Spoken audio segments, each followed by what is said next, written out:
Fatores são a única forma eficiente e barata de aumentar a expectativa de retornos da sua carteira de investimentos no longo prazo. Eles são características objetivas que, se adicionadas de forma correta à sua estratégia, trarão maiores rentabilidades. E dentre centenas de tentativas de encontrar diferentes fatores ao longo da história, apenas alguns são academicamente aceitos pelo mercado financeiro. E é exatamente de alguns deles que a gente vai falar no vídeo de hoje.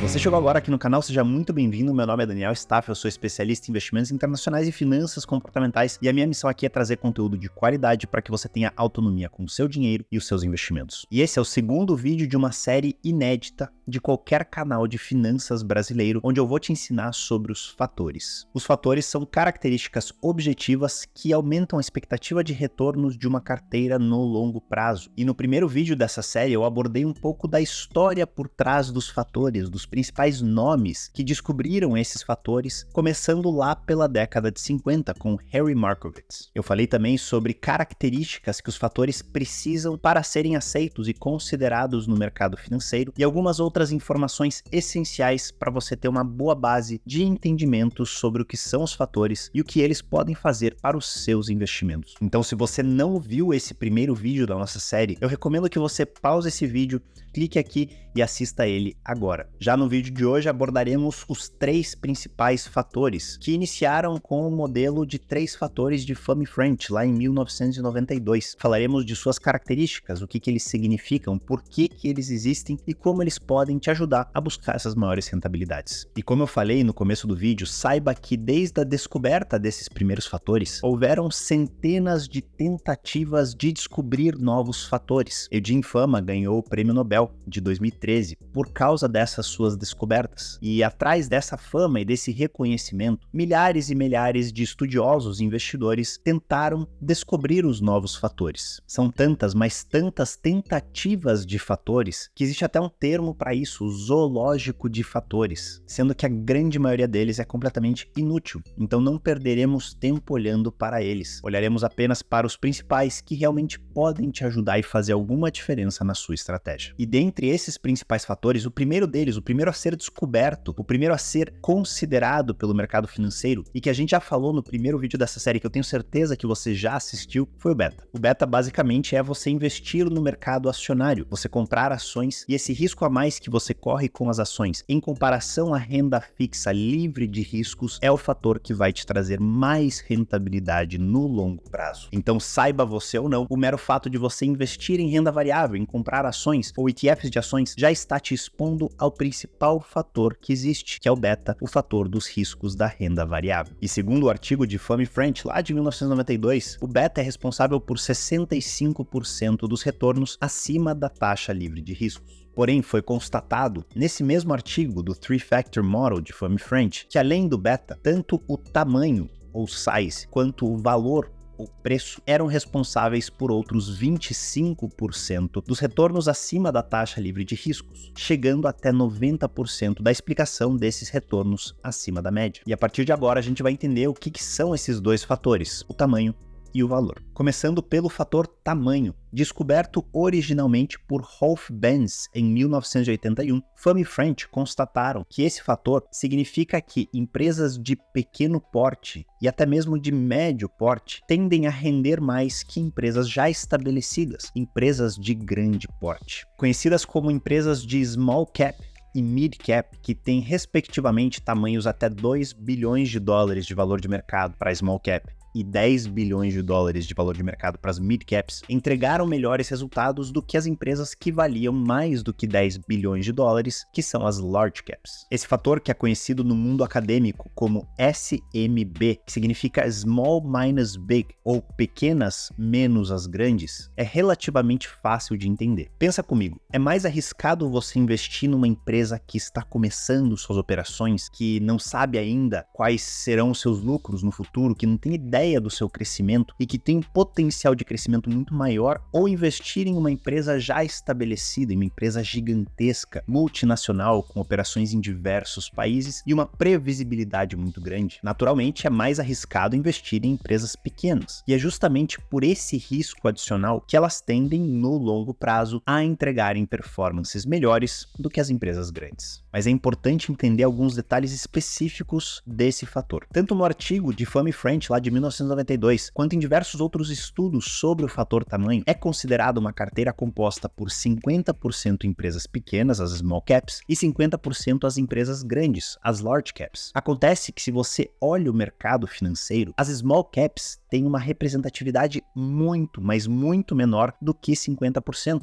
por volta de 3 a 4%, dependendo do índice que você considera. Então, nesses estudos que a gente olha, a vantagem das small caps é multiplicada, é potencializada por essa exposição muito maior do que a realidade. Outro detalhe importante do fator tamanho, que foi descoberto nos últimos anos, é que ele não passa por um dos critérios para ser considerado um fator válido, que é o critério de robustez. Afinal, ele tem variações negativas nas suas performances de longo prazo, com pequenas variações do banco de dados que você estuda para chegar a essas conclusões. O fator tamanho, por si só, não tem uma performance superior que seja estatisticamente significativa. Isso foi comprovado pelo banco de dados do CRSP. O CRSP é o Center for Research in Security Prices, que é uma empresa afiliada à Universidade de Chicago, que foi desenvolvida em um projeto em conjunto com a Merrill Lynch, o banco que eu trabalhei lá na década de 60. Essa empresa fornece um banco de dados que possui informações sobre a precificação dos ativos desde 1926. E esse banco de dados é utilizado por diversos governos, fundos, instituições financeiras e estudiosos para chegar a determinadas conclusões. Nos últimos anos, algumas atualizações nesse banco de dados constataram que a performance das empresas de pequeno porte, as small caps, não era tão boa quanto se achava. Isso porque o banco de dados não considerava a performance péssima das empresas de pequeno porte que iam à falência. Ou seja, o resultado desse banco de dados tinha um grande viés da sobrevivência. Com esses novos dados, foi constatada essa falha no fator tamanho, pois o seu retorno de longo prazo não era tão bom assim quando se considerava essas empresas que viraram pó. E por causa disso, foi considerado que o fator tamanho só seria estatisticamente significativo se combinado com outros fatores. Por exemplo, as small caps, sozinhas, não têm uma performance significativa de longo prazo. Porém, quando combinadas com o fator valor, que é o próximo que a gente já vai ver, aí sim elas entregam performances incríveis. Já se a gente olha para as small caps de crescimento, um grupo que possui diversas ações que vão à falência e que quebram, aí a performance de longo prazo é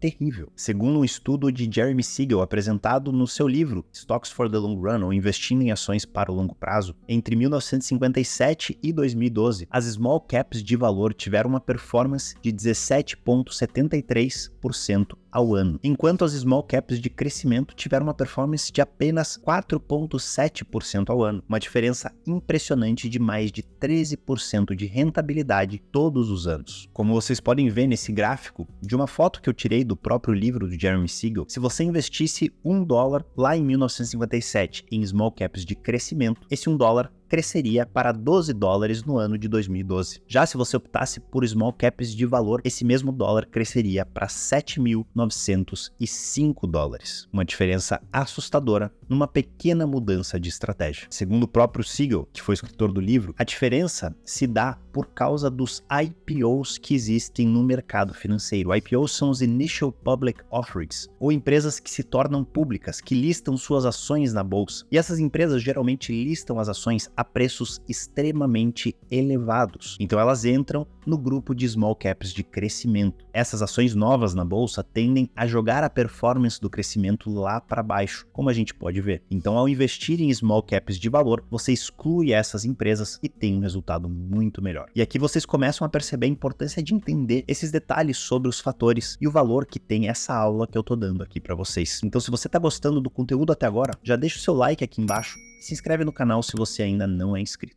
Seguindo para o nosso terceiro fator de Fama e French, do Three Factor Model, depois do beta e do tamanho, temos o fator valor. Esse fator, originalmente, consiste em separar as empresas considerando o seu valor patrimonial de acordo com o preço negociado na bolsa naquele momento, o que é conhecido como Book to Market Ratio. Nessa métrica, dividimos o valor patrimonial da empresa pelo preço de suas ações naquele momento. E essa métrica é exatamente o oposto do PVPA, ou preço sobre valor patrimonial, em inglês Price to Book Value, que divide o preço da ação pelo valor patrimonial da empresa, exatamente o contrário. No caso do PVPA, quanto menor for o número, mais barata é a empresa. Já no caso do Book to Market Ratio, que é utilizado no fator valor, quanto mais alto for esse número, mais barata é a empresa, e você já vai entender o porquê que eu estou falando tudo isso. Mas vamos para um exemplo prático com alguns números. Digamos que uma empresa tem o seu valor patrimonial de $1 milhão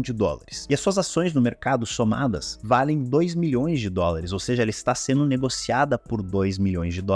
O seu Book to Market Ratio será de 0,5, ou seja, 1 milhão de valor patrimonial dividido pelo valor das suas ações, 2 milhões. Agora imagina que essa mesma empresa que tem $1 milhão de valor patrimonial, ao invés de estar sendo negociada por 2 milhões, está sendo negociada por 500 mil, aí o nosso Book to Market Ratio é de 2, ou seja, 1 milhão de valor divididos por 500 mil, que é o que está sendo negociado. Então vejam que uma empresa negociada a 500 mil é mais barata do que uma negociada a 2 milhões e tem o seu Book to Market Ratio mais alto. E eu estou explicando isso para vocês porque nas finanças o fator valor também é conhecido como High minus Low, a sigla HML, que significa alto menos baixo, se referindo justamente à métrica Book to Market, que quanto mais alta, mais barato a empresa está. Então eles pegam um grupo de ações, consideram esse Book to Market e as que estão mais altas são comparadas às que estão mais baixas. As empresas mais baratas estão comparadas às empresas mais caras. E esse fator, segundo o Fumifrent, explica mais 15% dos retornos adicionais de uma carteira de longo prazo. E uma coisa importantíssima de frisar sobre o fator valor é que esse fator não investe em empresas de algum setor específico, como muita gente pensa. Muita gente fala, o setor de utilidade pública é um setor que geralmente é barato, então as empresas de valor estão dentro desse setor. Ou então, o setor de tecnologia geralmente é um setor muito caro, então não teremos empresas de valor dentro do setor de tecnologia. E isso é um mito, isso é um equívoco. O setor que a empresa está sendo negociada, a sua atividade, os seus números, nada disso determina se ela é uma empresa de valor ou não. A única métrica considerada para definir se uma empresa é de valor ou não é o seu preço. Originalmente foi a métrica Book to Market Ratio, mas atualmente algumas estratégias de valor consideram outras métricas, como preço sobre